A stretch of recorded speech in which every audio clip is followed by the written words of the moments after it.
जय कारा शेरा वाली दा बोल साचे दरबार की जय। गुरु जी महाराज की जय। गणपति जी की जय। सरस्वती मैया की जय। सभी देवी देवताओं की जय। प्रभु जी, दुर्गा सप्तशती का पाठ करने से पहले अतकीलम स्तोत्र।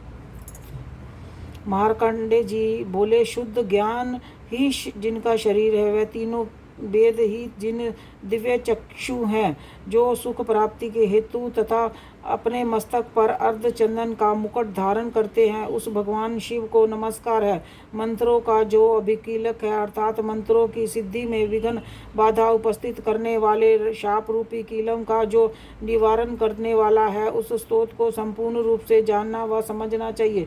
यद्यपि इसके अतिरिक्त अन्य मंत्रों में, जप में और सत्य में लगा रहता है, वह भी कल्याण का भागी होता है।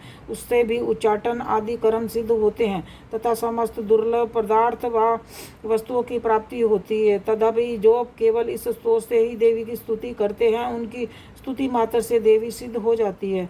उन्हें अपनी कार्य सिद्धि के लिए मंत्र, औषधि, अन्य किसी साधन की प्रयोजन की आवश्यकता नहीं रहती। बिना जप के ही उसके उच्चाटन आदि समस्त अभिचारक कर्म सिद्ध हो जाते हैं।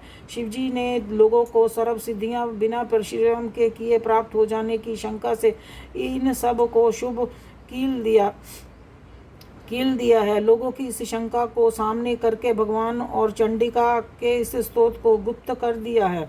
इसके पाठ से अक्षय पुण्य की प्राप्ति होती है। अन्य मंत्रों का जप करने वाला पुरुष भी यदि इस स्तोत्र से जप का अनुष्ठान कर ले तो भी पूर्ण रूप से कल्याण का भागी होता है। इससे नाम मात्र से संदेह नहीं है। जो साधक कृष्ण पक्ष की चतुर्थी अथवा अष्टमी को एकाग्र मन से भगवती की सेवा में अपना सर्वत्र समर्पित कर देता है और फिर उसे प्रसाद रूप से ग्रहण करता है, उसी पर भगवती प्रसन्न होती है, अन्यथा नहीं। इसी प्रकार सिद्ध और प्रतिबंधक रूप कीलम के द्वारा महादेवी ने इस स्तोत्र का कीलम कर रखा है, जो पूर्व कथित रीति से निष्कील करके इस सप्तशती स्तोत्र का प्रतिदिन सब स्पष्ट उच्चारण पूर्वक पाठ करता है, वह मनुष्य सिद्ध हो जाता है।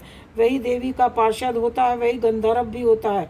सर्वत्र विचरने रहने पर भी इस संसार में उसे कहीं भी भय नहीं होता। वह अल्प मृत्यु के वश में नहीं पड़ता तथा शरीर त्यागने के लिए मोक्ष पद प्राप्त कर लेता है। अतः कीलम को जानकर उसका परिहार करके ही सप्तशती का पाठ आरंभ करें।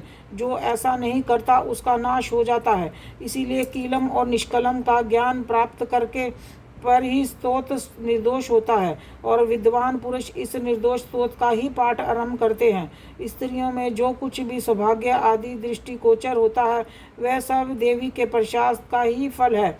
अतः इस कल्याण में स्तोत्र का सदा जप करना चाहिए। इस स्तोत्र का मंद स्वर से पाठ करने पर अल्प फल की प्राप्ति होती है। उच्च स्वर से ही इसका आरंभ करना चाहिए, जिससे प्रसाद से ऐश्वर्य, सौभाग्य, आरोग्य, सुख, संपत्ति, समृद्धि, शत्रुनाश तथा परम मोक्ष की सिद्धि होती है। उस कल्याणमयी जगदम्बा की स्तुति मनुष्य क्यों नहीं करे। जयकारा शेरा वाली दा बोल साचे दरबार की जय। दुर्गा सप्तशती नमः। दुर्गा सप्तशती का पहला अध्याय। मेघा ऋषि तथा राजा सूरत और समद विद्वैश्य को देवी भगवती की महिमा बताने हुए मधुकैटा का प्रसंग सुनना। वियोग पहले पवित्र